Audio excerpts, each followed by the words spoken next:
అరే కార్తీక్, ఇవాళ నీకు మంచి స్టోరీ చెప్పడానికి వచ్చా. ఏంటిది? కృష్ణుడు అర్జునుడు ఒక రోడ్డు మీద వెళ్తా ఉంటారు.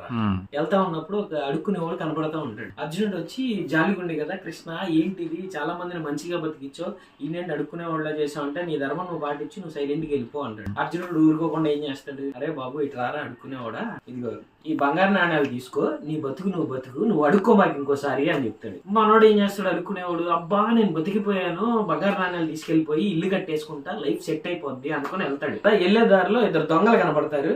వీటి దగ్గర నాణ్యాలు చూసి అన్ని చిత కొట్టేసి నాణ్యాలు తీసుకుని పారిపోతారు. అయ్యో మన దగ్గర ఉన్న గోల్డ్ కాయిన్లు పోయినాయి, ఇంకేం చేయాలో తెలియదు, మన బతుకు రోడ్డు మీదకి వచ్చేసింది అని చెప్పి మళ్ళీ అడుక్కోవడం స్టార్ట్ చేస్తాడు. ఈ లోపు కృష్ణుడు అర్జునుడు అదే దారిలో మళ్ళీ వెళ్తా ఉంటారు. అర్జునుడు మళ్ళీ, అరే బాబు ముష్టి ముత్యం, నీకు ఆల్రెడీ గోల్డ్ ఇచ్చాను కదా, మళ్ళీ అడుక్కుంటున్నావేంటి, ఏం చేయాలి స్వామి, నా దగ్గర ఉన్న గోల్డ్ కాయిన్స్ మొత్తం దొంగలు దోచేశారు, నా బతుకు మళ్ళీ ఫస్ట్ కి వచ్చేసింది, నేను ఏం చేయాలో అర్థం కావట్లేదు అంటే, ఆ సరే అయితే కృష్ణ ఏం చేద్దాం అంటాడు. నీ పని నువ్వు చూసుకో, నీ ధర్మాన్ని నువ్వు పాటించు అంటాడు కృష్ణుడు. అర్జునుడు ఊడుకున్నాడా, మళ్ళీ జాలిపడి సరే పోతే పోయింది, ఇదిగో ఒక డైమండ్ ఇస్తాను, ఇది తీసుకొని నీ లైఫ్ సెట్ చేసుకో అన్నాడు. అడుక్కునేవాడు ఏం చేస్తాడు, అమ్మ గోల్డ్ పోతే పోయింది, నాకు డైమండ్ దొరికింది, ఇది అమ్ముకుంటా బంగ్లా కడతా, నా లైఫ్ సెట్ అని చెప్పి డైరెక్ట్ గా ఇంటికి వెళ్ళిపోయి ఆ వజ్రాన్ని వాళ్ళ ఇంట్లో ఒక కొండలో దాస్తాడనమాట. ఆ కొండ పొద్దున్నే లగవంగానే ఆ ఆవిడ కొండను తీసుకెళ్లి మంచినీళ్ళు తోడటానికి నదిలో ముంచింది. కొండ నీళ్ళలో ఇలా ముంచంగానే ఏమైందంటే ఆ వజ్రం పోయింది. పొద్దున్నే లగవంగానే మన అడుక్కునేవాడికి షాక్,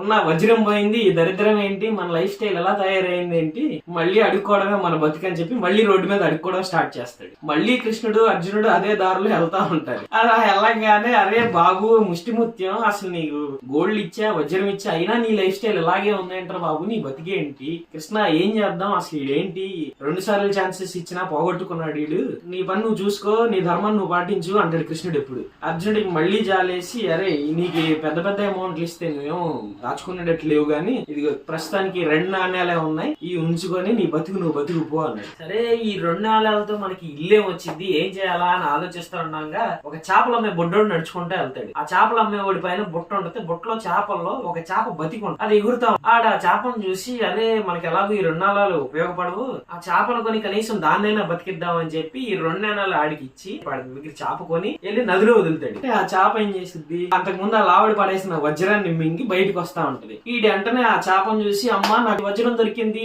నేను సాధించాను అని అరుస్తా ఉంటాడు. ఇలా వడ్డిగా వెళ్తున్న దొంగలు ఈయన చూసి గట్టి గట్టిగా అరుస్తున్నాడు. ఊళ్ళో జనాలందరూ మనల్నే దొంగలు అనుకుంటున్నారేమో. ఈ దగ్గరికి వచ్చేసి, అరే బాబు అరవమాకు, నీ బంగారమే కదా, నీ బంగారం నీకు ఇచ్చేస్తున్నా, జనాలు కొట్టేస్తారు మమ్మల్ని అని ఆ డబ్బులు అడిగి ఇచ్చేసి దొంగలు పారిపోతారు. ఈ గోల్డ్ వజ్రం తీసుకొని ఇంటికి వెళ్ళి హ్యాపీగా వెళ్దామని ఆలోచిస్తూ ఉండగా ఈ లోపు కృష్ణుడును అర్జునుడు మెల్లగా అదే దారిలో వస్తా ఉంటారు. అర్జునుడు కృష్ణుని అడుగుతాడు, ఏంటి కృష్ణ ఇంత అద్భుతం చేసావు, నాకేమో అర్థం కాల, ఫస్ట్ ఏమో వాడిని పట్టించుకోకుండా వదిలేసావు, ఇప్పుడేమో గాల్లో లేపు నుంచో పెట్టావు, ఈ మాయ ఏంటో నాకు అర్థం కాలే అని అడుగుతాడు. పార్థ నువ్వేం చేసావంటే, నువ్వు దానం ఇచ్చావు, నీ ధర్మం ప్రకారం నువ్వు చేసావు, వాడేం చేశాడంటే వాడి గురించి వాడు ఆలోచించుకున్నాడు కాబట్టి ఫస్ట్ 2 సార్లు లాస్ అయ్యాడు. ఇప్పుడు వాడు ఏం ఆలోచించాడు, వాడి దగ్గర డబ్బులు లేనప్పుడు కనీసం నేను ఎలాగూ చేయలేను, అదేనా బతికిద్ది అని చెప్పి దాన్ని బతికించడానికి ప్రయత్నించాడు. వాడు ఇంకొకటి కోసం ఉపయోగపడి ఏదైనా సహాయం చేద్దాం అనే ఆలోచన వచ్చినప్పుడు వాడికి సహాయం జరిగింది. అంటే దీని మోరల్ ఆఫ్ ది స్టోరీ ఏంటంటే, for every action there is an equal and opposite reaction. ఇది ఇంగ్లీష్ లో చెప్పా, భగవద్గీతలో ఒక సామెత కూడా ఉంది. ఇంకొక మోరల్ ఏంటంటే, నువ్వు ఒక్కడే బతికేయడం కాకుండా పక్కని బతికిస్తే నీకు కూడా ఏదో ఒకటి జరిగింది, ఎవడో ఒకటి నిన్ను ఏదో రోజు బతికిస్తాడు. ఇదిరా స్టోరీ ఇవాళకి. Happy Saturday.